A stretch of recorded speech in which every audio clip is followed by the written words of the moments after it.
ठीक है, मैं देख लेता हूँ जो भी रीज़न है, ठीक है, चेक कर लेता हूँ।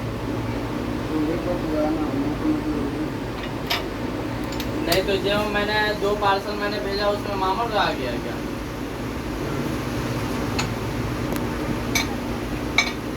पैकेट सही थे पूरा?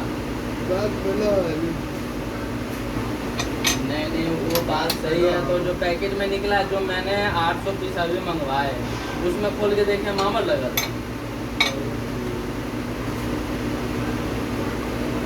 वो हम मानते थे, आप वो स्टॉक का भी रख नहीं रहे हैं। आपको भी पता है, ज़्यादा से ज़्यादा आप 800 1000 पीस रखते होंगे स्टॉक, ठीक ना? हाँ, तो हम ये बता रहे, वो जो हो गया पहले, इसमें तो नहीं हो सकता है, क्योंकि अब थोड़ा बढ़िया वाला माल लेगा, सब एक होके जा रहा है। अब वो तो बारिश के भी हो सकता है, मैं ये नहीं कह सकता। थैली के लिए बात बोले तो थैली में पैक करवा दे रहा हूँ।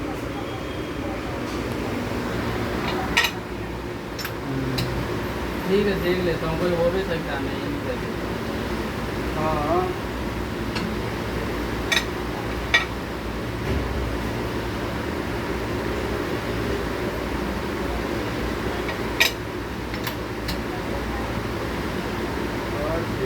मामड़ वाला पहले पहले पहले तो आता नहीं। आप भी देख रहे हैं ना, कोई पुराना माल भी नहीं है, पूरा न्यू वायर होगा, न्यू